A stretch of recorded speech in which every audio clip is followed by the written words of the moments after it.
Bismillah walhamdulillah wassalatu wassalamu ala rasulillah wa ala alihi wa sahbihi wa man wala wa ba'd. Assalamu alaikum wa rahmatullah.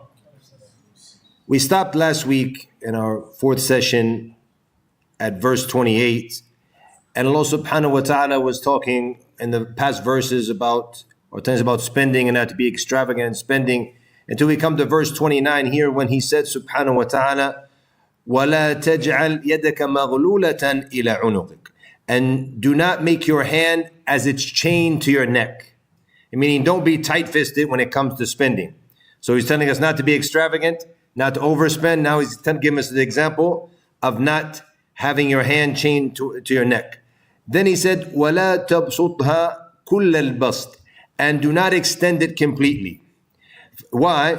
The result of that is going to be فَتَقْعُدَ مَلُومًا مَحْسُورًا. So you will become blameworthy and in severe poverty. Maluman, you will become blameworthy, and mahsuran, you'll be in severe poverty, you'll be in trouble. This example that Allah subhanahu wa ta'ala gave in the ayah, don't put your hand, مَغْلُولَةً إِلَى عُنُقِكَ, to have it chained toward your neck. This is a metaphor, as Imam Sa'di mentioned, about extreme restraint when it comes to not spending and stinginess. So before we talk about extreme and tabdhir and just wasting your money and spending unnecessarily, now we're talking about the ones who don't spend, the ones who hold back. So Allah subhanahu wa ta'ala, He told us here to make sure that you don't go out too much, you don't go there, it's always in the middle, as we mentioned in the verse, I believe last week in Surah Al-Furqan. And when Allah subhanahu wa ta'ala says, وَلَا تَبْسُطْهَا كُلَّ الْبَسْطِ, and do not extend it completely, and don't be extravagant when it comes to spending or spending more than you can afford. Don't be extravagant when it comes to spending and giving more than you can afford or paying more than you earn. Jazakallah khair. And this is something, I made a bit of a tadabbur on this one here. And I want you to reflect on it with me.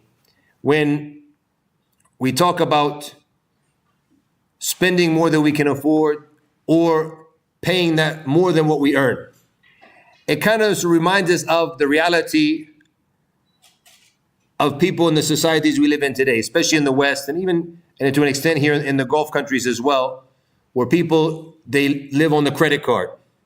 So they're spending money that they don't have.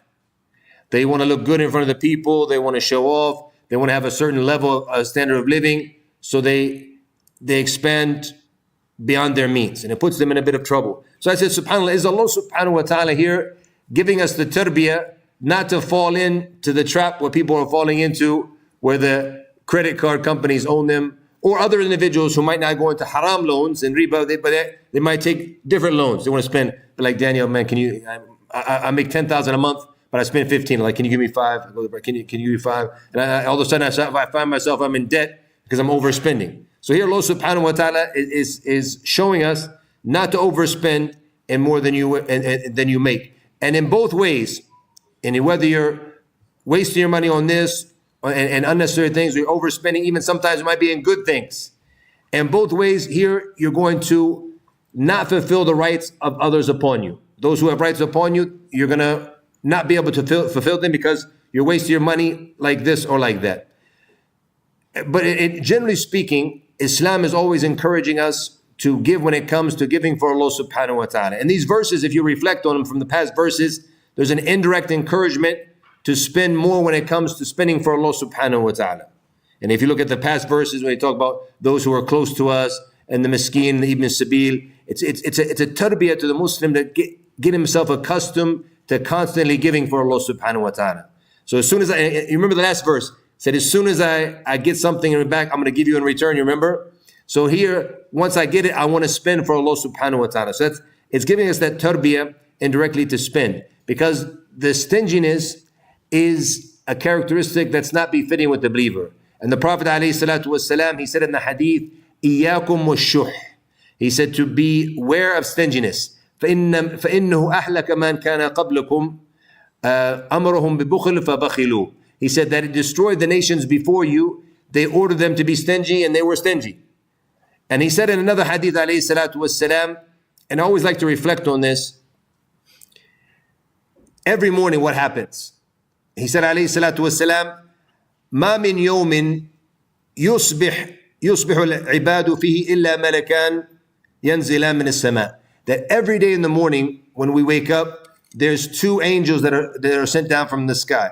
They're making dua. What is the dua that they're making? One of them is saying, Allahumma a'ti munfiqan khalafa. He's saying, oh Allah, give the one who gives, give him more in return. And the other one is saying, Allahumma a'ti mumsikan talafa. Oh Allah, to destroy the one who withholds. So the dua in the morning, they're even making dua for you or against you, the angel. So this is why we always have to make it part of our DNA, where we're giving for Allah subhanahu wa ta'ala. That's why as Muslims, we should have types of sadaqah.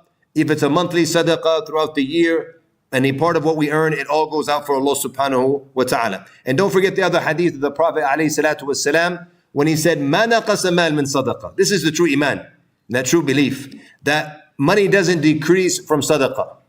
It increases. The Allah puts barakah in your money. So it's not going to decrease from sadaqah, inshallah ta'ala. And then in the next verse, Allah subhanahu wa ta'ala said, إِنَّ رَبَّكَ يَبْسُطُ الرِّزْقَ لِمَنْ يَشَاءُ. That your Lord extends the rizq, the provision, لِمَنْ يَشَاءُ, for who He wills. وَيَقْدِرُ, and restricts it. And this is very important. And you understand that Allah subhanahu wa ta'ala, He gives or He restricts. And we'll talk about the hikmah in a minute. Then He said, إِنَّهُ كَانَ بِعِبَادِهِ خَبِيرًا بَصِيرًا. That He is khabiran, He's well aware, and basiran, all seeing of His servants. And Imam Ibn Kathir, he mentions that Allah knows and He sees who deserves to be rich and who deserves to be poor. And each one is a test in a different way. So we always look at being poor as being a test, right? Man, I don't have any money, I'm miskeen, I can't do this, I can't do that. But also being rich is being a test. And that's why Imam Ibn Kathir, he mentioned that it could be the person who has money, it's istidraj. What does istidraj mean? That it's something like it's reeling him in, it's carrying him away. Because it makes him lose focus. And he said that could lead to his doom. That could lead to his doom. In other cases, also he said that poverty could be a punishment. So it's important we reflect. We don't know what is the hikmah. Sometimes, yes, it could be because of our sins. We don't have any barakah, any blessings. And I know many people, they make a lot of money, but they're involved in some haram activities. There's no barakah, there's no blessings. He's always broke. Even in some countries, and I know a particular country, without mentioning names, I lived in a Gulf country, and I used to make pretty good money. But always broke. So I was like, man, there's no barakah in this country. And I found that other people living there, they were saying the same thing. Where they lived in other Gulf countries, and they were able to make money, save money, build homes in their countries. But in that particular country, there's no barakah, subhanAllah. And you find that you might make more money there, but at the end of the month, you're broke. It was very strange. So you have to look sometimes at the situation and see, but we have to realize that whether, and Allah subhanahu wa ta'ala, when He says that He gives لِمَن يَشَاءُ, He gives to who He pleases, وَيَقْدِرُ, and He restricts also from who He pleases, it's through the hikmah. So whatever your situation is, maybe it's shortcomings where you should push harder, maybe it's sins, maybe it's just a test. And whether it's being poor or being rich, but it's to test you, see what you're going to do with it. And sometimes you get a bit of success. Are you going to become a better Muslim, or are you going to come farther away from Allah subhanahu wa ta'ala? So both of them are forms of being tested. And then from verses 31 to 35, the main theme of these verses, obviously we're still in the commandments, these wasaya from Allah subhanahu wa ta'ala. Here there's a warning against different prohibited acts in these verses from 31 to 35. And also the preservation of the Muslim society from different forms of evil and the danger of transgressing on the rights of others. So these are the main topics or the main themes of these verses from 31 to 35. And these verses cover the prohibition or being haram of killing children out of fear of poverty, unlawful sexual relations, killing anyone which Allah has forbidden, and unjustly spending the wealth of orphans, and fulfilling every commitment that we make and giving full measure when we buy and when we sell. In verse 31, the prohibition of killing children, Allah subhanahu wa ta'ala said, وَلَا تَقْتُلُوا أولادكم خشية إملاق. And do not kill your children out of khashya, out of fear of imlaq, of poverty. Why? Allah said, نَحْنُ نَرْزُقُكُمْ وَإِيَّاهُمْ. That we provide for them and we provide for you. And the other verse, Allah said, we provide for them and provide for you. So whatever one, everyone comes with the risk. That's the important thing we realize. And a lot of times people, when they see, how many children do you have? Like, oh my God, especially when we go to the West. You have that many children? So alhamdulillah, each one comes with his risk, alhamdulillah. He comes with his checks. Whatever he's going to give, alhamdulillah. And always you'll find that Allah puts any barakah in your risk, increases when they come, alhamdulillah. Allah subhanahu wa ta'ala then said about the ones who kill their children, إِنَّ قَتْلَهُمْ كَانَ خِطَأً كَبِيرًا. That their killing is a great sin. It's a grave sin. And when it comes to killing of children, this is something they did obviously in Jahiliyyah. And Allah is reminding them of the dangers of this and to stay away from that, where they would kill their children, especially their daughters. When it came to making them poor, they were making them poor, or they out of shame, because they wanted to have sons to carry on their legacy. They wanted to have sons to go out on the battlefield. So Islam came and it forbid those actions. When the women didn't have rights, they couldn't get inheritance from their father or from the husbands if they were to die. They had no rights whatsoever. So Islam came and gave women their rights during that time. Like when it comes to a question, it's very important because these issues come. When it comes to the issue of the killing of children, you would never think, okay, that was something of practice back in the day. You never think that someone in the days that we live in could want to openly do that until what we saw these days, what's happening to our brothers in Gaza. You never would have thought, like if that was a movie or something, that couldn't happen in real life. No matter how evil a person was, if children are being killed, even if someone's doing it, then someone's got to step in to stop them. But no, they're actually supporting them to do it. It's just like something you cannot believe is actually happening. Allah musta'an. Allah grant ease to our brothers and sisters. And يمزق القلب, right? Just rips your heart apart when you see it's so difficult to watch. What is happening there, subhanAllah. When Allah subhanahu wa ta'ala said, خَشْيَةَ إِمْلَاقٍ, out of fear of poverty, as we mentioned in the other verse, and here it says, in the other verse said, نَرْزُقُهُمْ وَإِيَّاكُمْ, the opposite. And so you do not, we provide for them, we provide for you. So Allah subhanahu wa ta'ala, He provides for both of them. And when it says خِطَأً كَبِيرًا, it's a great sin. As-Sa'di, he said it's one of the greatest sins because it shows there is no mercy in the heart. Subhanallah. And also he said the audacity to kill an innocent children whom have committed no sin or done any wrong. Subhanallah. And look at the days that we're living in and what's happening to the children in Gaza. Subhanallah. The Prophet ﷺ was asked by Abdullah ibn Mas'ud radiallahu anhu, which sin is the greatest? What is the greatest sin? The worst sin? Who remembers the hadith? We mentioned it in last week's lesson or the week before. No. First of all, he said shirk, which is, he said, أَن تَجْعَلِ اللَّهِ نِدًّا وَهُوَ خَلَقَكَ, to make equals to Allah and He's the one who created you. And then there's different narrations in the hadith. Some of them are about, you mentioned walidain, but here it says, أَن تَقْتُلْ وَلَدَكَ خَشْيَةَ أَن يُطْعِمَ مَعَكَ, to kill your child out of fear that they will eat with you. And here, this falls into what in modern day, because we think that wouldn't happen in modern day, right? This is something from the old. So why is this being mentioned? But does it happen? Yes, all the time, especially in the West. Especially in the West. If you were to Google it now, I don't know the exact numbers, but there are millions each year that are killed in the West, especially in America, in all of Europe. So they kill their children yearly. So there's something now we're looking at, it's like old school, doesn't happen, no, but it's still happening even till today. And what is one of the reasons why? خَشْيَةَ أَن يُطْعِمَكَ, that you're afraid that how am I going to feed them? How am I going to take care of them? They don't want the responsibility. They say, we can't afford a child. Or it's just because they want to live the TikTok life. They don't want to be bothered with children, so they end up just killing the child. And then they talk about how they strive for human rights. Allah musta'an. Then in the next verse, the verse 34, وَلَا تَقْرَبُوا الزِّنَا, and do not approach, do not come near the zina, the unlawful sexual intercourse. Why? Why Allah tells us why? He says, إِنَّهُ كَانَ فَاحِشَةً وَسَاءَ سَبِيلًا. Because it is fahisha, it is something that's immoral, it's a shameful deed. And it's sa'a sabila, meaning it's an evil way. So from this verse, what do we gain? In addition, obviously, clearly to zina being haram, the word that Allah used in the verse, وَلَا تَقْرَبُوا, and don't come close, don't approach, don't go near, don't go around the zina. What do we gain from this? Don't get closer to anything that can lead to. That's it. Don't go around anything that can lead to zina. Like what? Looking, watching things online, on the phones, on the devices, free mixing. What did the Prophet ﷺ say about mixing between the two genders?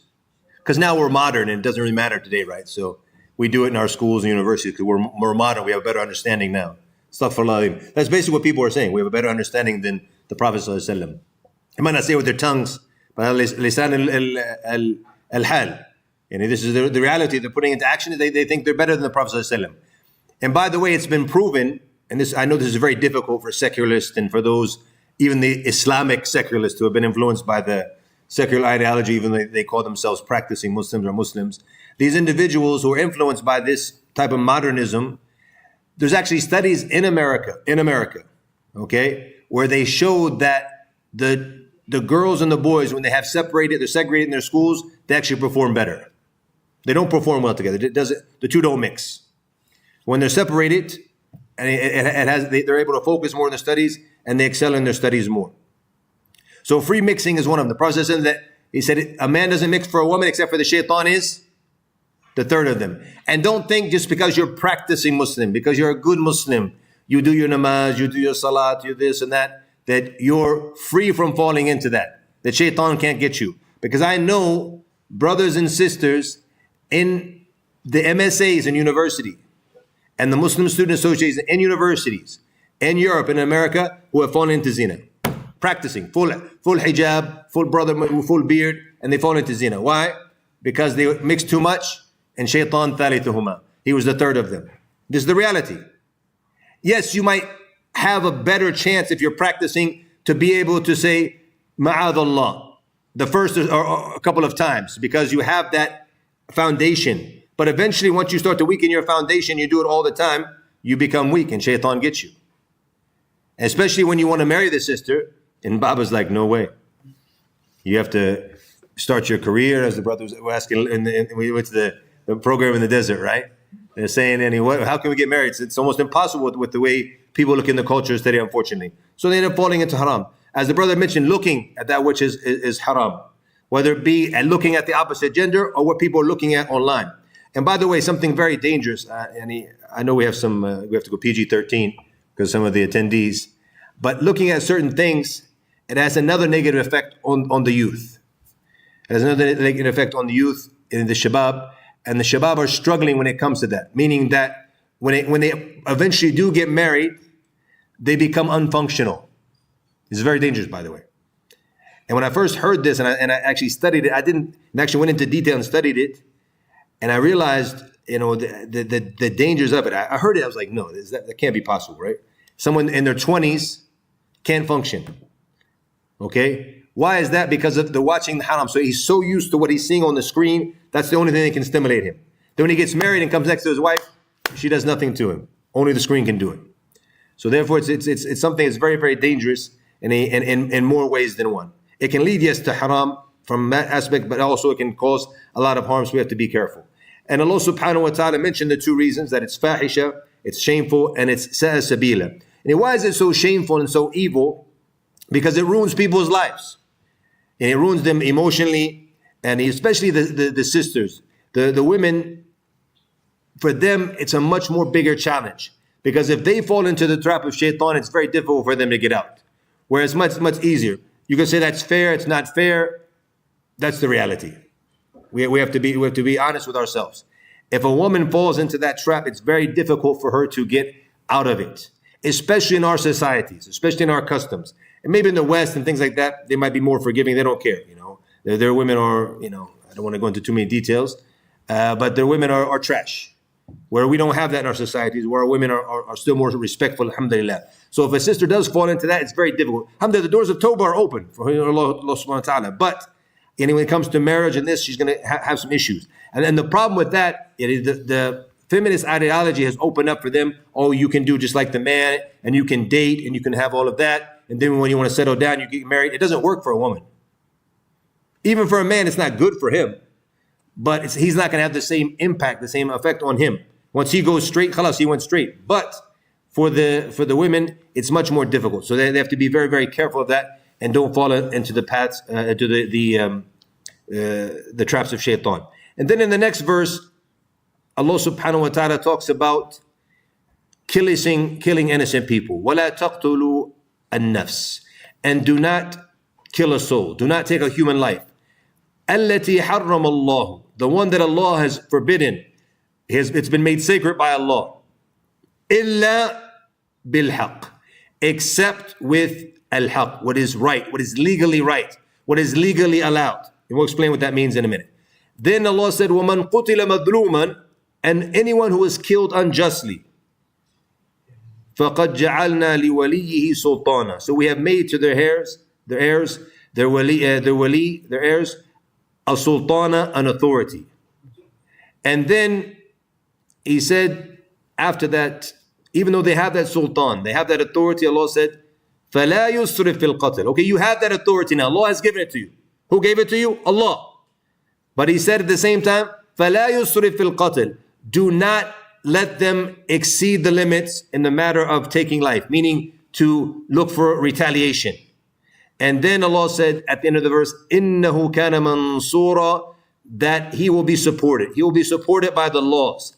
And what that means, he will receive justice. Don't worry about it. You're going to receive justice. Imam Ibn Kathir, he said it means that the heir is helped against the killer by the Sharia and by the divine decree. So you'll get your haqq, inshallah ta'ala. So don't try to take it into your own hands or to exceed the boundaries. Allah subhanahu wa ta'ala has given you that haqq.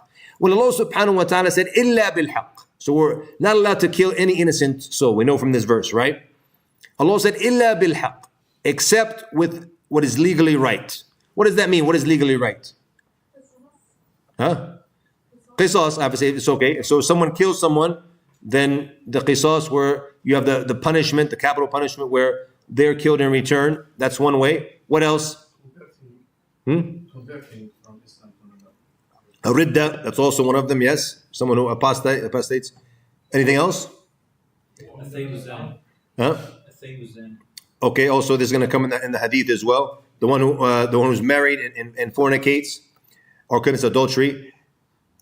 Other ways as well. When it comes to the police protecting the aman, the security of the country.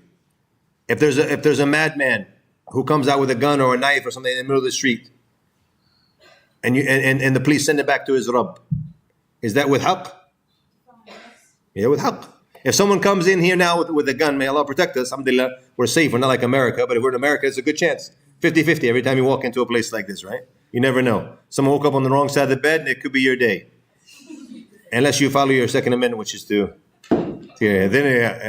it becomes a different story. He might get some of us, but he's not going to get all of us.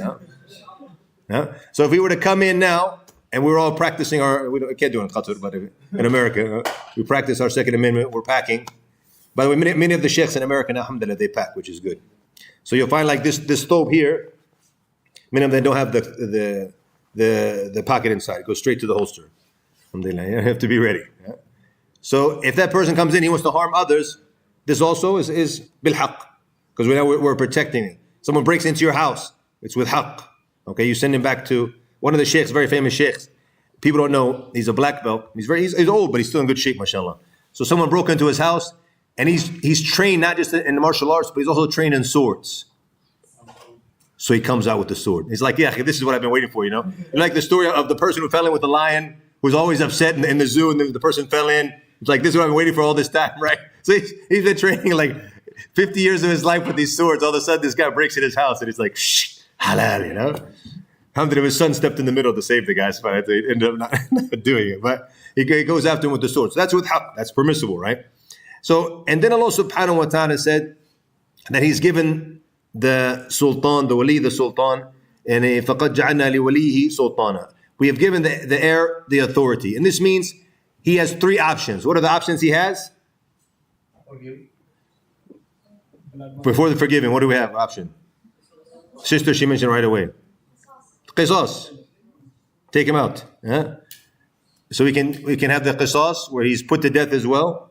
Or secondly, forgiving. Or the diya, the blood money, where they pay whatever that's going to be for the qatl, the agreement they reach.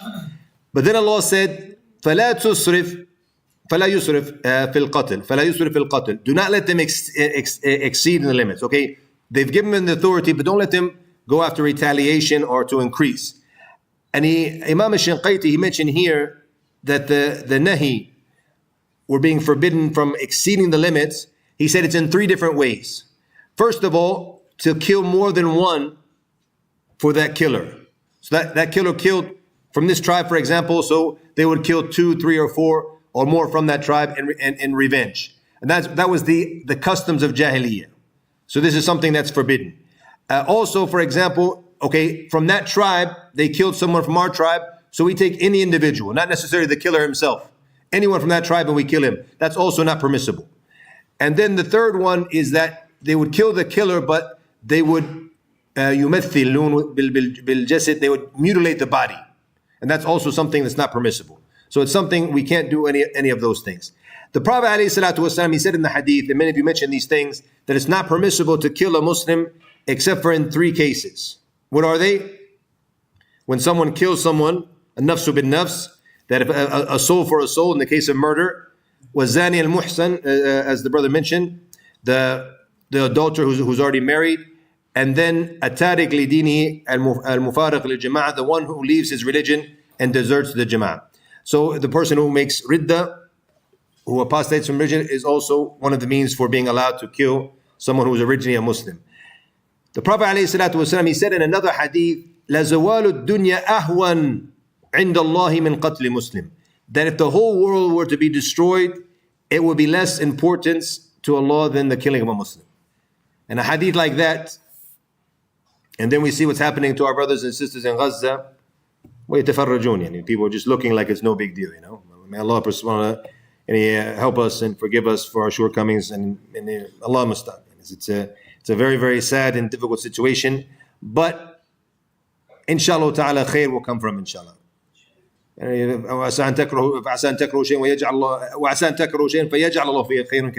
Perhaps you dislike something, Allah puts a lot of good in it.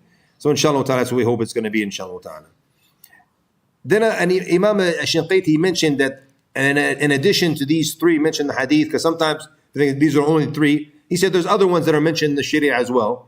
Al-Muharibun, those who wage war against Allah and they corrupt upon earth, as it came in Surah Al-Ma'idah, chapter 5, verse 33.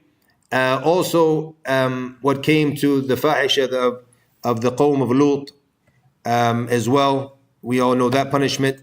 He said when it comes to a sahir, about killing the one who practiced magic, that obviously this is mentioned in the Sharia, but this could fall under the 3rd category of the one who made ridda, because obviously he's already committed kufr. But that's also from the ones that it's mentioned. Then what about the ones that happened during the time of Abu Bakr as-Siddiq radiallahu anhu?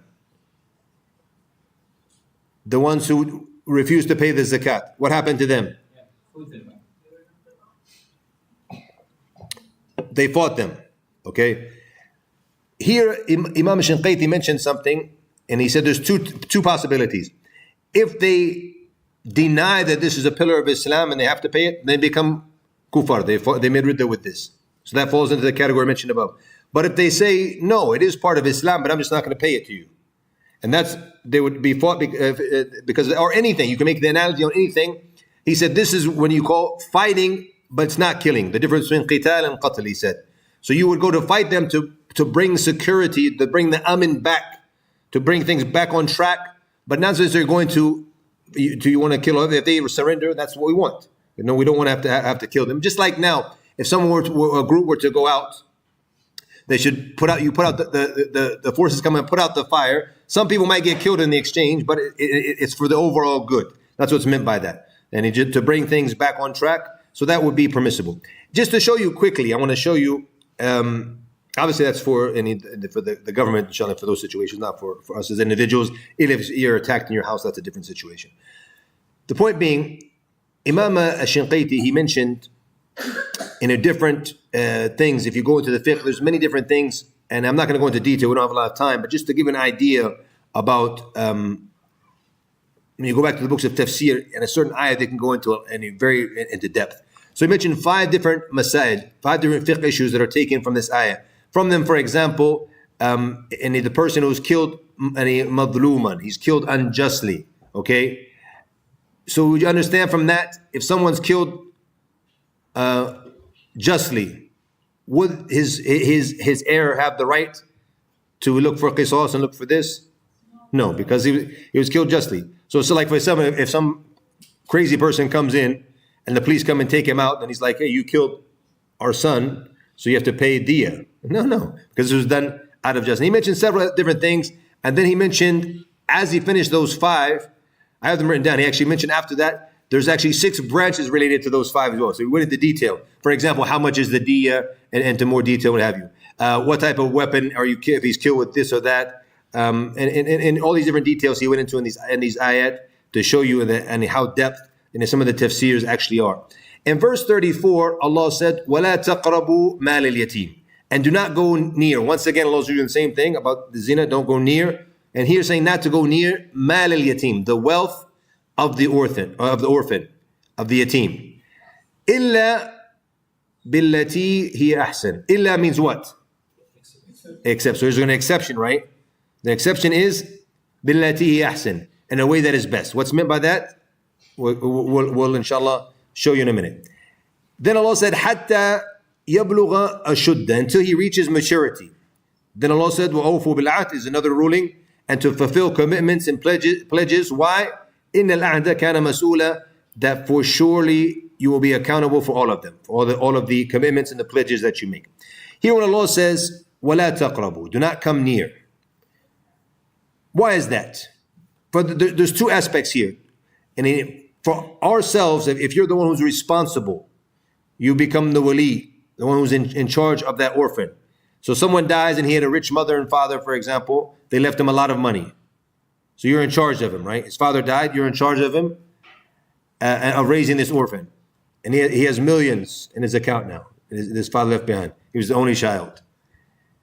So what are we going to do with this money? So from our side, we have to be careful, because there's temptation from shaitan there, and also we could fall into mistakes. So there's an amana, so we have to be careful. So that's better, just la taqrabu, don't even go near it if you can, as we'll mention from the other verse in a minute. But also for the orphan, because he's weak, he can't defend himself, he can't make decisions for himself. So that's why Allah is telling us, don't even go near his money. Except there's an exception, billati ahsan, in a way that's better. So for example, investing it. Let's say if I say, look, he's got these millions, I'm not going to use any of it. I have enough money to take care of him. But what I'm going to do, I'm going to buy him with that money 4 houses in the UK. Or 4 houses, wherever it is. I'm just giving the UK as an example. Okay? 250,000 pounds per house. He had $1 million. So I bought him 4 houses. And he's 5 years old, so he has how long till he gets maybe puberty? Let's say up to 18 roughly. So he's about 13 years. Over 13 years, those houses are being rented out and his money is just being put into his account.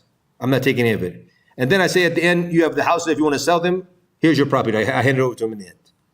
Or other ways I could invest maybe in a savings account, especially with murabaha accounts in a Muslim country, no riba involved.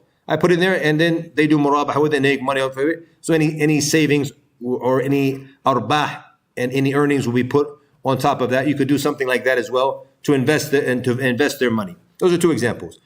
There could be other ways though. For example, maybe I don't have enough money. I want him to go to good education, private schools. I might send my kids to private schools, but I can't afford to send him as well. You know how private schools here, they're very expensive, right? So maybe I take from that money just for his schooling. That's permissible. Maybe he needs his maintenance, his well-being. I can't afford it with the money I have. So in that situation, you can take from it. If you look into the ayah in Surah An-Nisa in verse 6, there's many details about that. Allah said, وَلَا تَأْكُلُوهَا, talking about their money, and do not consume it, their wealth, إِسْرَافًا وَبِدَارًا, to do it excessively and quickly. Why? أن يكبروا. Out of anticipation or fear that they're going to grow up. So I got to spend this all before they reach of age, to be able to benefit from the money. Obviously, that's not permissible. And like we said, there's two possibilities. Either the person who's the wali, he's either well off, he has, or he's someone who's poor, or maybe someone in the middle. So if Allah gave the example in the verse in Surah An-Nisa, وَمَنْ كَانَ غَنِيًّا فَلْيَسْتَعْفِفْ. Whoever is rich, and he's the acting guardian, then let him be self-sufficient and refrain from taking it. That's better for you, right? But the other scenario is faqir. وَمَنْ كَانَ فَقِيرًا. Whoever is poor, فَلْيَأْكُلْ بِالْمَعْرُوفِ. So let him take according to what is acceptable. Like we mentioned, I'm paying, if I'm paying 40,000 riyals a month for my kids, or for a year for my kids' schooling, and then I take 40,000 from what he has for his schooling, because I can't afford that for him. There's no problem with that, all right? But if I have the money, it's better. Or let's say, for example, I say I'll pay half of it from me and half from his thing. You could do like that as well if you have the ability to pay some of it yourself. That would be better. Then Allah said, حَتَّى يَبْلُغَ أَشُدَّهُ, until he reaches maturity. That's also mentioned in the same verse in Surah An-Nisa. And then once you find from them the rushd, they have the ability to take care of their own money, فَادْفَعُوا إِلَيْهِمْ أَمْوَالَهُم, that you release their property to them and they become then responsible for it. Now the other command in this ayah at the end, وَأَوْفُوا بِالْعَهْدِ, to fulfill your commitment and your commitments and your pledges that you make. Ibn Kathir, he said that means everything that you promise people and the covenants and the contracts that you agree to. This is the way of the believer. And that's why it's very important that you don't promise anything if you can't do it. Even when it comes to dealing with your wife or your children. And that's something that I learned from an early time with my wife. Drives her crazy, I know that, but it doesn't cause problems. I never agree to anything in the beginning. Because most of the time at home I'm working, right? I sit and I'm working. Can we go out to the store later? Sure. I'm not hearing what she's saying, right? There's something coming in because I'm here, I'm focusing here. And then I want to relax at the end. She's like, Yalla, let's go. I said, go where? She said, go to the store, you promised. And now I'm in trouble because I said it. So what I always say, we'll see, inshallah. We'll see, when I think about it. Now I don't say inshallah, I do the real inshallah. I say, we'll see. I'll think about it later. I don't give the answer right now. And then once I'm finished, when I'm doing that focused, can I really go out or not? Maybe I have something else. I'm about to go out to the lesson tonight. My wife forgot I had the lesson. She has her abaya on. She said, well, you said we're going out. I said, oh, well, I have to go to Education City and the people waiting for me. So you have to be careful, right? Don't promise unless you can. And did I tell you guys a story before? Not that I think I told you that when I was in Surah Al-Kahf about saying inshallah. One of the sheikhs, when he promised his son, he said, I'll buy you a toy. He said, he had a lecture he had to go to. He said, I'll buy it and I'll bring it to you when I come back. Inshallah. He meant it, but he forgot. When sometimes, he's a famous sheikh, mashallah. So you can imagine he's leaving the masjid in this other city. People are coming out. Everybody has to get a selfie. And you know how it is, right? So there's all these selfies and this, and he's tired. He comes home later and he forgot the toy. So son comes to the door. Where's my toy? And he's like, oh, I forgot. He said, I'll get it for you tomorrow. He said, oh. He said, you go and talk in front of the people. You remind them about Allah and the deen. And then you lie to me. The sheikh said, I put my throat back on, went outside, went to the market and bought the toy. Huh? So always be careful in the wording you use. And don't use the inshallah that you don't want to do it, but as Muslims do, unfortunately. But make sure you can commit. That's what I said, everything you promise people. Always train yourself to do that. And if you have a covenant, you have a contract, that you fulfill it. You fulfill that contract or that covenant that you have. Then Allah gives a warning at the end of the verse, إِنَّ الْعَهْدَ كَانَ مَسُولًا, that you will surely be accountable for all of these things. Then Allah mentions some other things quickly, which I will try to finish so we can finish this inshallah for the end of the session. وَأَوْفُوا الْكَيْلَ إِذَا كِلْتُمْ, give full when you measure. وَزِنُوا بِالْقِسْطَاسِ الْمُسْتَقِيمِ, and weigh with an even balance. Why?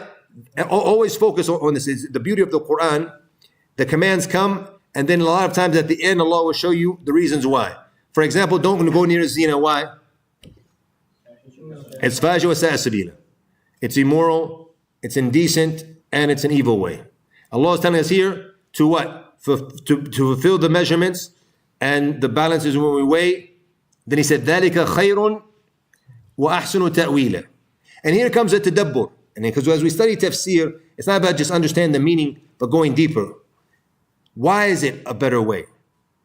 What is the better way? What is the best result? What does that mean? To reflect on it. Obviously, I'm going to give you the answer. We can cheat a bit, huh? But I'll give you the answer, inshallah. But the point being is that when you read the Qur'an, and think about, okay, ذَلِكَ خَيْرٌ وَأَحْسُنُ. Why? What do I get in return? And that's from the tadabbur. That's when you reach that. You might find some of it in tafsir, but if you can make a bit of tadabbur, you actually go deeper in it as well. So when you look at the issue of cheating when it comes to, when you weigh in the scale and this and cheating people, subhanAllah, even though if you look at one of the small, it's one of the longer ones in Surah Juz' Amma, in Surah Al-Mutaffifin. But a very powerful message. And what does Allah say in the beginning of the surah? Wail.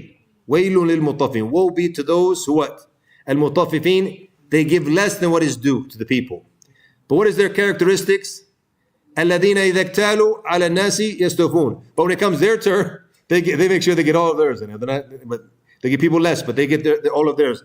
And then وَإِذَا كَالُوهُمْ أَوْ وَزَنُوهُمْ يُخْسِرُونَ. But when they give and measure to others, they decrease the weight and cheat the people. Allah asks a very important question after that. أَلَا يَظُنُّ أُولَٰئِكَ أَنَّهُمْ مَبْعُثُونَ. Do they not think that they're going to be mab'uthun, they're going to be resurrected? Resurrected for what? لِيَوْمٍ عَظِيمٍ. For a great day, a tremendous day, a horrific day. يَوْمَ يَقُومُ النَّاسُ لِرَبِّ الْعَالَمِينَ. The day that the nas, or the people, stand up in front of Rabb al-Alameen. Held accountable. Is it worth it, that little cheat you're going to get? And the problem is now, you have the Tujar, who is the Shattar, who's the smart one. Shattar actually has a bad meaning linguistically if you go back to it. But we use it in a different way now in our modern language. And you have the one who's like the Himar. I mean, he's ghabi, he's stupid, honestly. And as we say in English, excuse my French. But but that's the reality. I mean, what better description could you give him, right? Because an individual, once you cheat someone, is going to come back to you again. But that's the problem. He's like, if I get this guy now, instead of giving 2 kilos, I'll give 1.75. That means I saved 2.5. I made some money. I made 2-3 reals off of him, right? But once you find out, you're going to go back to him again? I remember when I traveled one time to Sudan, I went out to buy some meat. It was like 2 kilos. So I'm not really looking at the guys he's doing. He's stuffing in the middle of all this like useless fat and stuff like this that I'm not going to use. I didn't see that in the beginning. Obviously, he cheated me. I realized when I went back home. So what did I do? I went back to him every time and bought him, said, thank you very much. Never went back again. Khalas. So every day I go to buy meat, I go to another store. So the whole time I'm there for months, this guy's getting paid and this guy's not getting anything in return. You understand what I'm saying? So this is the tajir who's dhaki, the one who's smart, the one who's intelligent, is the one who gives people their right. Look, for example, if you look at al-bayk, this is one of the pillars of Umrah. When you go for Umrah, you have to get your bayk to make sure your Umrah is complete, right? So when you go to bayk, why is it so crowded? It's not just the fact that it's good, it's good quality, it's cheap. Because the person's honest. He doesn't cheat people. He gives a portion of it as sadaqah. So there's barakah in there. When you're honest with people, you give them good quality stuff, they come back in return. This is about being intelligent. But unfortunately, many of the people who get involved in business are not that way. And then Allah, when He used the word al-qistas, it's read with the kasra on the qaf, and some of the qaris read it with al-qistas, with the dhamma on the qaf. And this is the mizan, the scale that's put in, or as Mujahid said, it's al-adl, it's justice that is established. ذَلِكَ خَيْرٌ, that this is a better way. What is this meant? What is meant by this? It's better for you in your daily life and your hereafter. There's more blessings in it. You get the true barakah in it. And we look at your daily life, you as an individual, and this is something all of us know. When you are a good person, you do good, how does it make you feel inside? It makes you feel good. Also, people are going to like you. So when people like you, it makes you feel good. And then it's for the overall benefit and harmony of society. When people are dealing with honesty and goodness, you're going to find that ذَلِكَ خَيْرٌ. And also it's going to be khair for you in your hereafter as well. And that's why Allah said after that, وَأَحْسَنُ تَأْوِيلًا, and a best result, and a better result for you to live peacefully, to have a good life in this life, and then to be successful in the hereafter as well. Then in verses 36 and 39, we'll wrap up with these inshallah so we can at least finish these before our break inshallah, before Ramadan. From verses 39 to 36, Allah subhanahu wa ta'ala is going to talk about not claiming knowledge that one does not possess. Don't talk about what you don't know, and not to be arrogant towards others, and staying away from immoral acts. So Allah says in verse 36, وَلَا تَقْفُ مَا لَيْسَ لَكَ بِهِ عِلْمٍ. Do not follow, do not say that which you are not sure when it comes of knowledge. Why? Allah tells us, this is the beauty. It's not about getting to the end of the verse, it's about reflecting on it, taking from it. So here's the command: don't say, don't follow that which you don't have knowledge for. Allah said, why? Here, إِنَّ السَّمْعَ وَالْبَصَرَ وَالْفُؤَادَ, that the hearing, the sight, and the heart, كُلُّ أُولَٰئِكَ كَانَ عَنْهُ مَسْئُولًا, that all of these are going to be called to account. All of us will be questioned for them. And that's something very powerful, that your own body parts are going to come and testify against you Yawm al-Qiyamah. And that's mentioned in several verses in the Qur'an. Have yourself ready, your hands testifying of the halal or haram that you did with them. You have the hands, what'd you do with them? Your eyes, we talked about earlier, right? Are you looking at halal, looking at haram?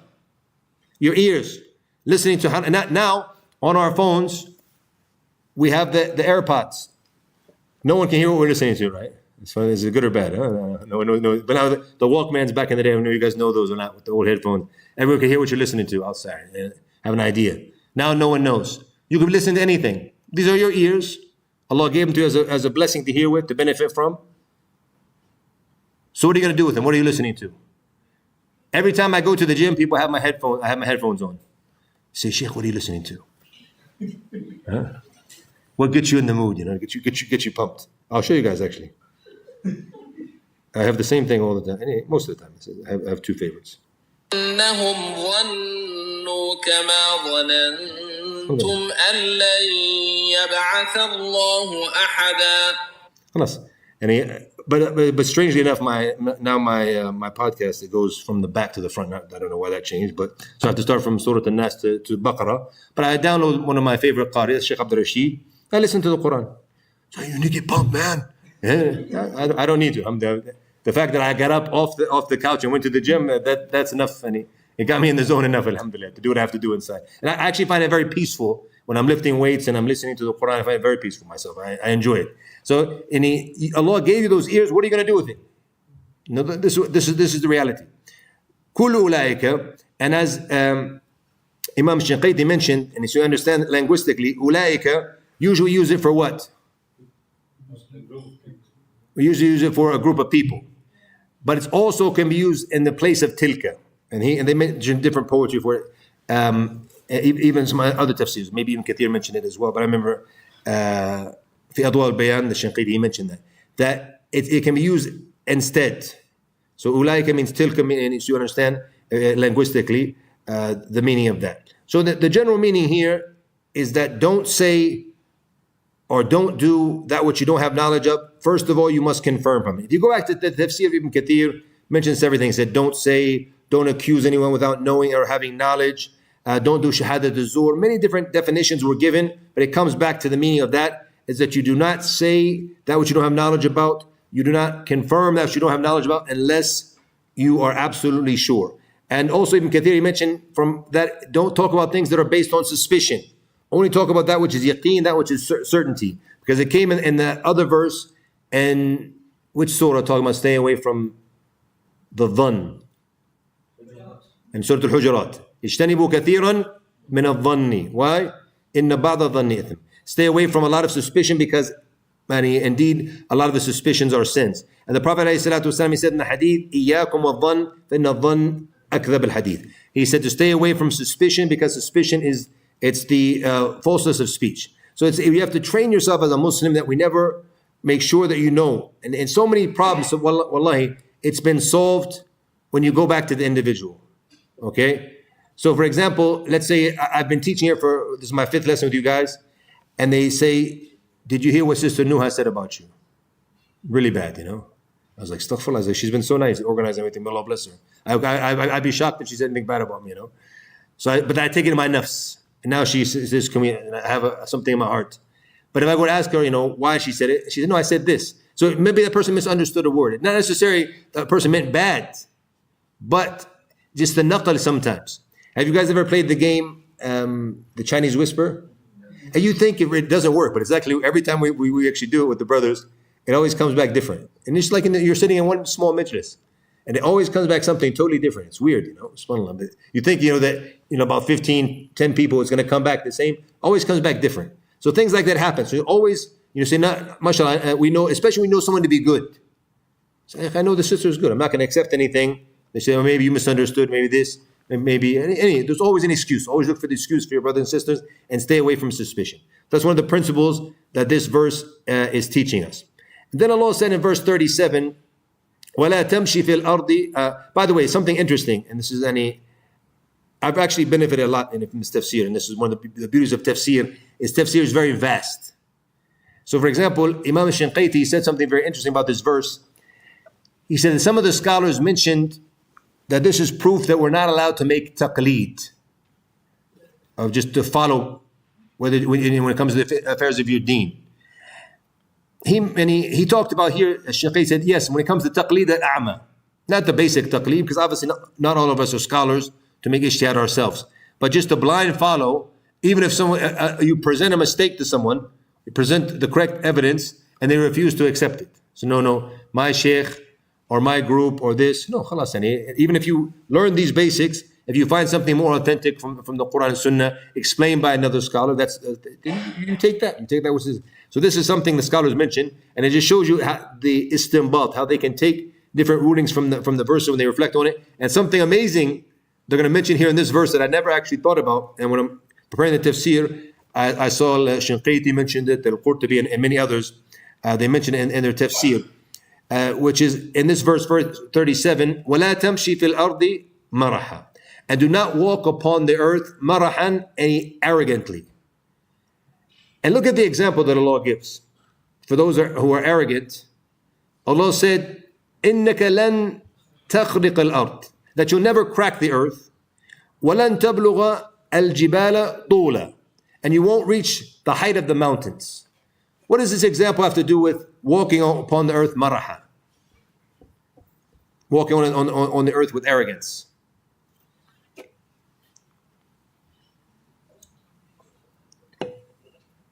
Because the human is not like a grand creature that Allah subhanahu wa ta'ala. Exactly. Yeah. Earth and heavens are much greater than. What are you? You're miskeen. You can't even have an impact. And now, as the scholars mentioned in the tafsir, if you want to come stomp on the ground, you're not going to do anything to it. If there's a dusty place, you might make some dust come up, but you can't even crack the ground with your feet.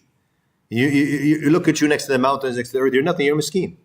So why are you going to be arrogant about? And who are you to be arrogant? You can't even have any impact when you do that. And the fact that not being arrogant or walking with arrogance, it's mentioned throughout the Qur'an. It's mentioned throughout the Sunnah to show us the dangers and how the impact can have.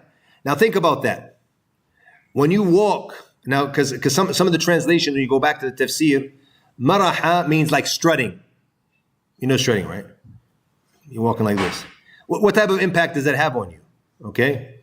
When people give you salams. The movements you make in your body, it has an impact on you.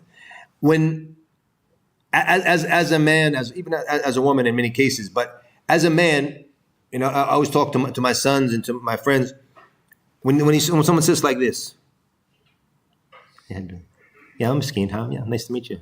Yeah, you're miskeen, ya akhi, man, sit back, ya akhi, chest up, and have your back straight. This is how you should be, someone who has confidence, not kibr, but confidence, right? So you walk in a normal way, not arrogant, but also you don't walk like a miskeen, because if you walk like a miskeen, act like a miskeen, has an impact on you, you're going to become a miskeen. Okay? So you have to be someone who's confident, but not arrogant. You have that balance. Look in Surah Luqman, for example, when he said to his son, وَلَا تُصَعِّرْ خَدَّكَ لِلنَّاسِ وَلَا تَمْشِ فِي الْأَرْضِ مَرَحًا. He said, do not raise your nose up to the people, nor walk with pride upon it, with arrogance. Once again, why? إِنَّ اللَّهَ لَا يُحِبُّ كُلَّ مُخْتَالٍ فَخُورًا. Allah does not love those who are arrogant and boastful. Then he said, وَقْصُدْ واقصد في مشيك, and to be moderate in your pace. Once again, يعني وعباد الرحمن in Surah Al-Furqan, الذين يمشون على الأرض هونا, the one who walk humbly upon her. So any person is humble. In the process, he walks someone who was strong when you look at his walk. But he was also very humble and he would stop and give salams to the people and interact with the people. So having that balance, that's how the Muslim needs to be. And then in verse 38, Allah subhanahu wa ta'ala said, كُلُّ ذَلِكَ. And all of what was mentioned before, meaning the violations to all of those past commands, those past nahis, the things you've written about in the verse that came, كُلُّ ذَلِكَ كَانَ سَيِّئُهُ, that all of its bad aspects are evil, عِنْدَ رَبِّكَ مَكْرُوهًا, and they are something that is not accepted, makruh, disliked, or from your Lord. So this, also it's written, it's in some qira'ah as well, سَيِّئَةٌ, when if you look into the qira'at, it's one of the benefits. I wrote it down here, I have it, but just to point out that sometimes when you go back and you want to see the different qira'at, it does change the meaning a bit. Or it can add a meaning to it, which gives it more power to the verse as well. So here Allah subhanahu wa ta'ala is giving us the advice that all that was mentioned from the above, from all of these commands, all of these wasaya, that to go away from it, to turn it into do any of it, or to not do what you're supposed to do. It's something that is something not accepted from Allah subhanahu wa ta'ala or disliked. And obviously because here, who benefits from these things? So pay attention to the meaning of the verse. Who benefits from these things mentioned in the verses? We benefit first of all, then the society, everyone else benefits as well, right? Look at the things we're told to do, the things we're told not to do. We're benefiting as individuals and we're benefiting the society. And that's what Allah wants from the Muslims. He wants us to be good people within ourselves and wants us to be good people to others. Take care of the rights that we have upon ourselves, His rights upon us, and the rights of others. This is what the message of the Qur'an from the beginning to the end. So here Allah subhanahu wa ta'ala is showing us to stay away from not doing what He's told us to do and to stay away from that which He's told us to stay away from in these verses. Then He says subhanahu wa ta'ala in verse 39, it's the last verse we have, ذَلِكَ مِمَّا أَوْحَى إِلَيْكَ رَبُّكَ مِنَ الْحِكْمَةِ. This is part of the wisdom that your Lord revealed to you, O Muhammad, and anyone who hears this verse. This is from the hikmah. Why did Allah subhanahu wa ta'ala use the word hikmah here? This is from what was revealed to you, the wahi, the revelation. From your Rabb, from your Lord, min al-hikmah, from the hikmah. Because as Imam Sa'di said in his tafsir, that wisdom, it dictates or indicates that commanding good and to do noble, immoral acts, and to stay away from that which is immoral and that which is from bad deeds. So this is the meaning of that. Everything that Allah subhanahu wa ta'ala told us to do, this hikmah. This is something actually very beneficial for yourself, for your children, is to focus on the hikmah, the wisdom behind things. Because nowadays, it's not enough to tell our children, even sometimes for ourselves, why? Why do you do it? Then you understand why. Even though as a Muslim, we say, sami'na wa ata'na. But once you understand why you do it, that increases you in your iman, it increases you in your yaqeen, and also someone who's far away from the deen, it helps them come back to the deen. It helps your children when they're coming in and they understand why. So now, our brother, what's your name? Abdullah. Huh? So Abdullah now, how old are you? 12. So now if his dad would just say, don't, maybe out of respect for his father, he does and doesn't. But if his father and his mother explain to him why, and he starts to understand why he's doing it, as-salam, now it's different. So he understands what is the reason why he's praying. Why is he getting up for Fajr? Okay, well, I'm told to do it, but what am I getting in return? What happens when you get up and you go to the masjid? What do you get in return? Fi dhimmatillah. You're in the protection of Allah subhanahu wa ta'ala. A lot of times we don't remind ourselves of these things, subhanAllah. And we don't remind our children, just if'al, la taf'al, No, but okay, so I'm in the protection of Allah subhanahu wa ta'ala. Well, I saw something the other day. It had a really big impact on me. I visited one of the mashaykh. May Allah subhanahu wa ta'ala cure him, subhanAllah. He lost the ability to walk. He's really struggling to walk. He's in a lot of pain, miskin. And his main concern was the fact he wasn't able to go to the masjid. And I'm like, ya akhi, fiqh, you're ma'dur, you have an udhr. And especially if you used to always go to the masjid, then what's going to happen? We know from the hadith that it gets written down for you like you go to the masjid even if you pray in your house. Because that's what you used to do. So what happens when someone gets sick or he travels, he gets the same ajr, the same reward as the Prophet ﷺ told us that he used to get when he was healthy and a resident not traveling. But he said something, he said that not being able to go to the masjid, and then he said something that was very, very profound for us as men, as rijal. Huh? He said, praying in the house like a woman, you know? He was like, it's just, for him, I was like, wow, that for me was like, boom. Because for me, the alpha stuff hits me, right? You know, sometimes because the first thing I looked at it in fiqh aspect, but as a rajul, I was like, yeah, man. So like the last couple of days, when like if I get a bit lazy, I'm looking, I'm like, rajul, you know, I have to get up and go to the masjid, man. He was like a woman. He was like he was broken down from it, man. I was like, wow. So that's powerful, you know. So that shows you the hikmah. Anything you think about, when you understand why you do it, it increases you, subhanAllah. It increases you, it makes you want to do it more. And if you look at anything being haram, why is alcohol haram? Allah told us not to drink. Okay, yeah. That's the foundation. That's enough for us not to do it. But once we understand why, yes, alhamdulillah. I remember I was sitting with my sons one time. I stopped watching sports, by the way. We can talk about that another time. It was just something I came to read recently, by the way. I just completely stopped. I looked into it. I saw some negative things I didn't think about before. So I just like they say cold turkey. I just stopped right all the time. I stopped during the playoffs of the American football, which is very rare for me. I watch the highlights and watch the whole games. I don't have time for the whole games. But the point is, I stopped everything. I don't know what's happening in basketball. I don't know who won this or that. I don't watch anything anymore. So I was watching a basketball game one time with my sons. A very famous basketball player, when he came to take a free throw, because they wear the tank top, right? So he went to take a free throw, and then the armpit hair, longer than my beard, right? Coming down. And I said, alhamdulillah. I said, look at the blessing of Islam. Now my son, amaliyan, tatbiqiyan, implementing, understand why we remove the armpit hair as Muslims. It's nasty, man. Look at this. It's disgusting. And then you have the smell that comes from it. You have this, you have that. So that's why we have to remove it. If you don't have any yet, inshallah, you'll get it soon, inshallah. Once you get it. Huh? My son, every time he wants to spray, wants to do this. No, you don't have to. Yeah? He wants to do everything I do, right? SubhanAllah. So this it shows you the hikmah, something that small. But wow. Look at the sunnah fitrah, right? And then we have this, a blessing from Allah subhanahu wa ta'ala. So understanding why is the wisdom. So Allah says here, ذَلِكَ مِنْ مَا أَوْحَى إِلَيْكَ مِنْ رَبُّكَ مِنَ الْحِكْمَةِ. And this is the revelation your Lord sent to you with the hikmah. And then he said, وَلَا تَجْعَلْ مَعَ اللَّهِ إِلَهًا آخَرَ. Do not make another ilah equal with Allah, another deity equal with Allah subhanahu wa ta'ala. Why?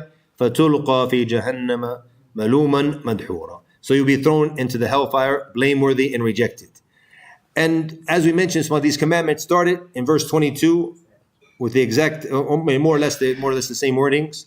And about staying away from shirk, which is the implementation of tawheed, implementation of la ilaha illallah, staying away from that which contradicts la ilaha illallah, and it ended with that as well. And that is a tadabbur, to reflect on, that shows you that this is what makes it easy for you when you have pure tawheed. Then we go back once again, because we see pure tawheed being implemented. And I say, wallahi, I've been studying my deen in depth, dedicate my entire life since 1994 when I became Muslim. I do this night and day. This is what I do. Alhamdulillah. Wallahi, what's happening now in Gaza, this tatbiq, this implementation, this level of iman, I've never seen it. Not in any book or anything. It's just like, wow. This is the real implementation of la ilaha illallah in action. The iman with qadr and what comes to them. You hear them. It's an iman boost every time you hear like, wow. The implementation that we're seeing in front of us. So that just shows us the power of la ilaha illallah when we understand it and we put it into action. That's why some of the scholars, when they were describing what la ilaha illallah is, they said it's manhaj and hayat. That it's a methodology and a way of life. It's not just a kalima on the tongue, but it's actually a methodology that we implement, and it's a way of life that we act upon. And that's why these actions, you look at most of these actions, other than the tawheed mentioned in the beginning, it's basically interaction between you and the people and things like that, right? And how to deal with others and protecting the rights of others. Because when I know Allah is the one who's going to hold me accountable. I know that I'm mas'ula, I'm going to be asked. I know the greatness of Allah subhanahu wa ta'ala. This is His command. It helps me to be able to implement it, no matter how big or small it might be, but because this is the meaning of La ilaha illallah in action, and Allah knows best. Allahu a'lam wa sallallahu wa sallam wa baraka ala Muhammad. For the brothers, I went a bit longer tonight because it's our last session. I'll make sure at least we finished the commandments, inshallah ta'ala. And we've requested, or the brothers and sisters, they've talked to me about the possibilities of continuing after Ramadan, inshallah ta'ala. So if we're doing that, we hope we will. So at least we can finish the tafsir of the surah. We'll make an announcement, inshallah, when exactly that's going to be, inshallah ta'ala. And there's supposed to be an event, I think, for the, what do you call it? Competition. Is it called a party? What do we call it? Celebration? Is that the word we're using? It's a celebration for the ones who took part in the competition, inshallah ta'ala. So even if you're not taking part, it'd be very nice since you attended the lessons, if you can attend, inshallah ta'ala. And they'll make an announcement when that's going to be. Any questions, inshallah, before we go? Go ahead, sister. Regarding Minaretein and Minaretein, you mentioned that in Surah Al-Isra is saying that وَلَوْ كَانَ غَنِيًّا فَلْيَسْتَعْفِفْ وَكَانَ فَقِيرًا فَلْيَأْكُلْ. Is that doesn't mean if I'm poor and I don't even have money, can I use this money to feed either myself and my children or not? No, here it's supposed to be just for him, because you have your own risk for him, And unless you would say that, for example, it's going to cause a problem for you, or you wouldn't be able to take care of him because you have to go out and work more or something. I don't know, but I mean, my understanding from it is that you eat from your own money, your own risk. That's just for him. Okay, so if you need something to add to your own risk, but not take from your risk, no, but that wouldn't be proper. Any other questions? Over. Assalamu I have a question based on one of the verses that we discussed earlier. So, as Muslims, how do we acknowledge people from different religions? My question goes into two parts here. So the first one, how do we acknowledge people of different religions when they get married? Do we acknowledge their marriage, or we consider them as unmarried couple? And then the second part of my question, if a Muslim family are about to host a couple from different religion, different gender, what is the ruling on this? Are we allowed to have them staying in our house, different gender, or are we not supposed to have them staying together in the house? This is specific. If they're married, you're saying? If they're married, or even if they are not. So what is the ruling on this? Yeah, the first part, yes, Sunny. If they're married in their own religion, then that's acceptable. And even Islam, the ones who came to Islam, even during the time of the Prophet ﷺ, they were married, it was already recognized. He didn't remarry them. So if someone's married, like in Christianity, for example, then their marriage is acceptable, and that's something praiseworthy. And it's something that we should work on. Alhamdulillah, many of the conservatives in America and the West and other countries, they're focusing more and more on marriage now. The importance of marriage, because they're seeing what the left and the liberals are doing to destroy the family with all the colors and the chopping of the children and the things they're doing. A'udhu billahi min al protect us. That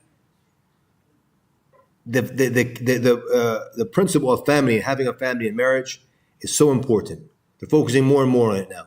So as Muslims, it's good that we're even part of that, because they know this is what we do, right? So we encourage them as well. That's good for the overall society.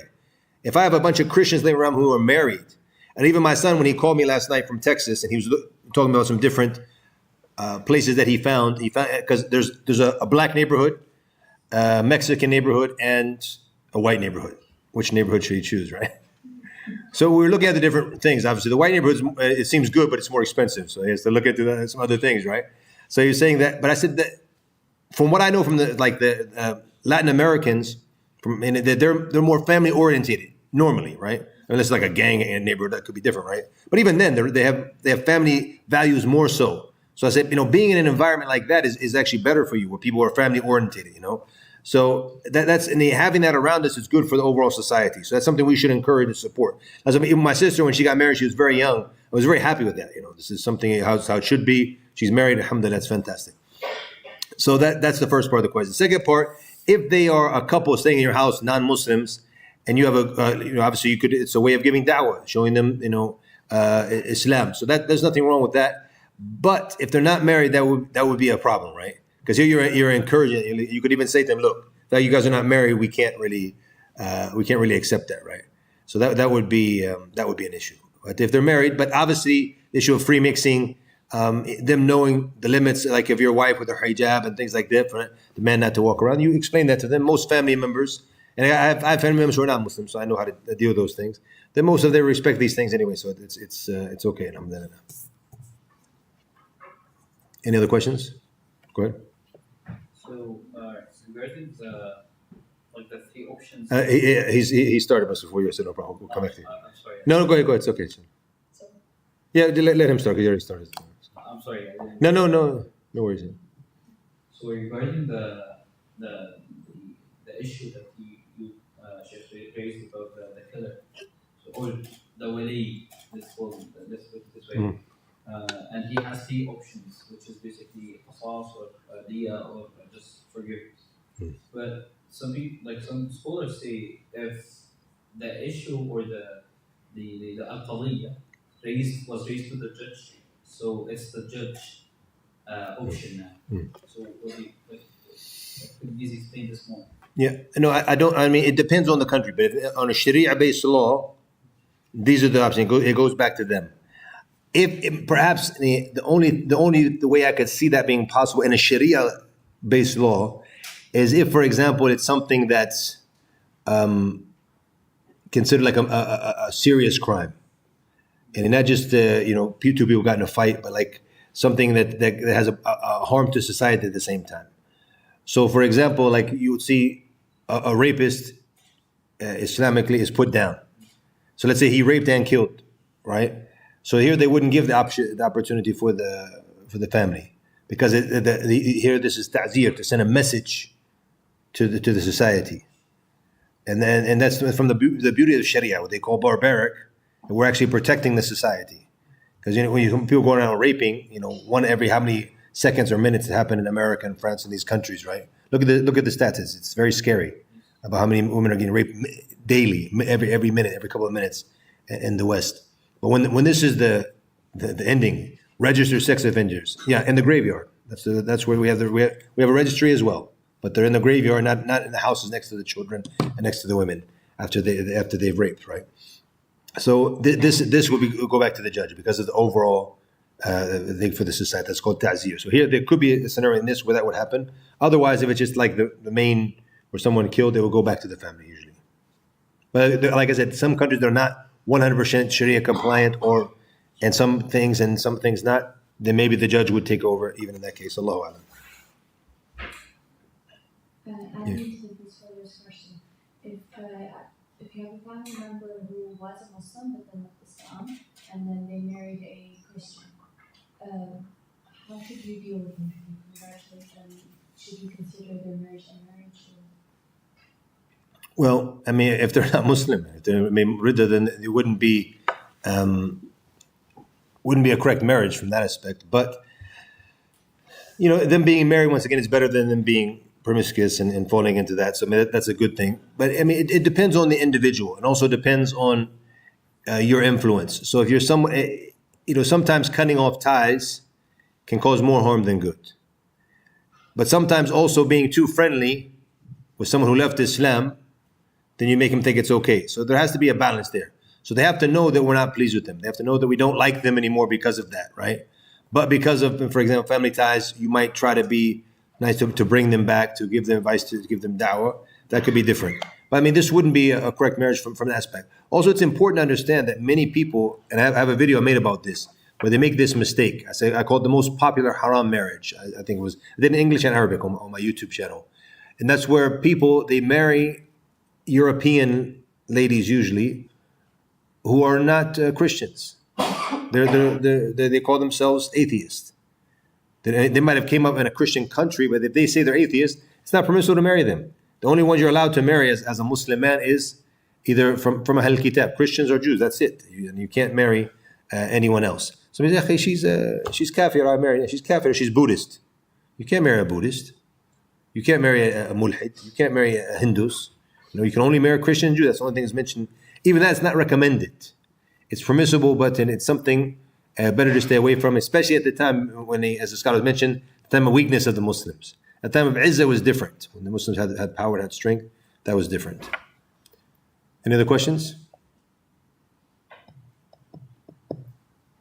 All the way in the back, so you can exercise. Good. No, you can't use the mic. The mic's on now. You can use it. If you turn it on in front of you, the mic is on. There's one. It's one working. Is it working?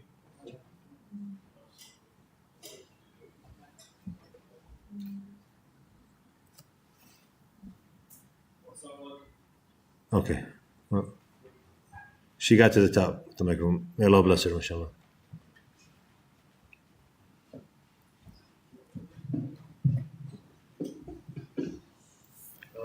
So I was attending a lecture in one of the countries in the West regarding abortion, and the person who was lecturing mentioned that if a woman she gets pregnant out of wedlock and she fears being shamed by the society, and there is no way for her to leave the society, then there is a leeway for her to get an abortion to save face, for instance. So is this a position that is martaba? This is a Muslim conference? Yeah. So the lecturer, he's a lecturer in one of the universities in Wales. Yeah. And he also has credentials, like the Islamic credentials. Yeah. There are some scholars Muslim scholars who mention if it's less than 40 days, before the 40-day mark, then that, in that situation it would be permissible. And you have that like in the Hanbali madhab, some of the scholars mention that. But generally speaking, obviously our stance as Muslims would be anti-abortion, but there could be certain situations that would be between them and Allah subhanahu wa ta'ala. And Allahu alam. And obviously it's something that I'm not a fan of, but that's the problem once again, when you get yourself into a situation like that, what do you do in return? This is, if you're going to do that, what is their sin? So there, you've taken a life and you've ruined a life, and that's the problem when you open up the doors for shaitan by falling into haram. And Allah protect us. So Allahu alam, Allahu alam.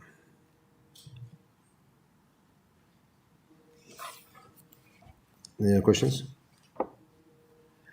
Okay, jazakumullah khair, inshallah. And we'll let you know, inshallah, if we're going to continue with the announcement, whether on my pages or the sisters, inshallah, they'll let you know, inshallah, with their pages as well, inshallah. Jazakumullah khairan.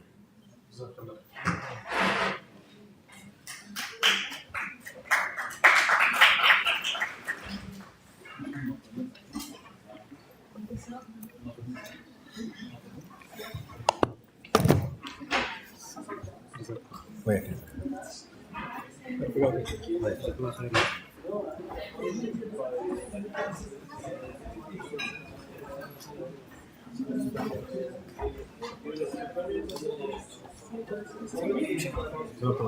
Sheikh, small question ولا تمشي في الأرض مرحلة ولا تمشي في الأرض مرحلة versus the Quran, and this is the Quran, it is